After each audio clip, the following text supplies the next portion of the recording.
रेत से कांच कैसे बनता है? नमस्ते दोस्तों, आपने अपने आसपास ग्लास का बहुत सारा सामान देखा होगा। आपके घर में भी बहुत सी ऐसी चीजें होंगी जो कि ग्लास की बनी हुई होंगी। ये कितना नाजुक होता है कि जरा सी ठोस लगने से ये टूटकर बिखर जाता है। पर क्या आपने कभी सोचा है कि ग्लास बनता कैसे है? ये किस चीज से बनता है? ऐसी क्या चीज होती है जिससे ग्लास को बनाया जाता है? दोस्तों, आपको जानकर शायद हैरानी होगी कि यह ग्लास रेत से बनता है। ग्लास बनाने के लिए कौन सी रेत चाहिए? ग्लास बनाने के लिए जिस रेत का इस्तेमाल होता है वह आम रेत नहीं होती। यह एक खास तरह की रेत होती है जिसमें सिलिका की मात्रा बहुत अधिक होती है। ऐसी रेत जिसमें सिलिका की मात्रा लगभग 98% या उससे ज्यादा होती है, उसी से ग्लास को बनाया जा सकता है। इस उच्च शुद्धता वाली सिलिका सैंड के साथ कुछ और तत्व भी मिलाए जाते हैं, जैसे सोडियम ऑक्साइड, सोडा ऐश और लाइम कैल्शियम ऑक्साइड। ये सभी सामग्री मिलकर ग्लास को बनाने में मदद करती हैं। ग्लास बनाने का प्रोसेस: हाई टेम्परेचर मेल्टिंग।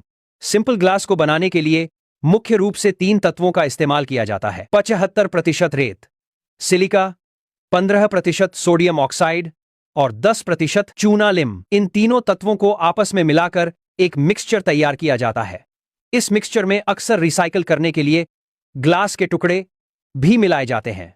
फिर इस मिक्सचर को एक भट्टी फर्नेस में डाला जाता है जिसका तापमान 800 से 1500 डिग्री सेल्सियस के बीच होता है।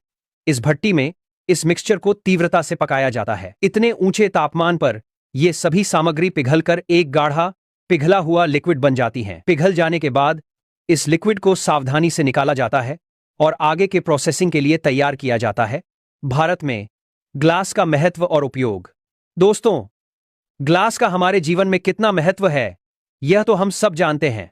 भारत में भी सुबह उठते ही सबसे पहले हम आईने मिरर में देखते हैं। हमारे घरों की खिड़कियों और दरवाजों में लगे ग्लास, रसोई के बर्तन और यहां तक कि हमारी मोबाइल फोन की स्क्रीन भी ग्लास की बनी होती है।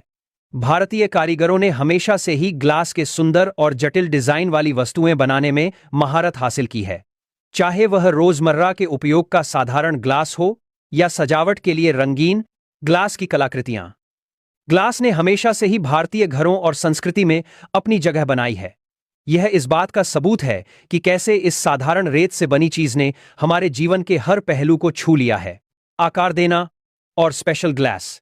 पिघले हुए लिक्विड ग्लास को जब प्लेन शीट के रूप में ठंडा किया जाता है तो यह सीधा ग्लास की शीट के रूप में तैयार हो जाता है। लेकिन अगर आप ग्लास को किसी दूसरे आकार में डालना चाहते हैं तो इस गर्म लिक्विड को मोल्ड्स यानी सांचों में डाला जाता है। सांचों का आकार गोल, लंबा, पतला या किसी भी डिजाइन का हो सकता है। ठंडा होने के बाद यह लिक्विड उसी आकार का ग्लास बन जाता है।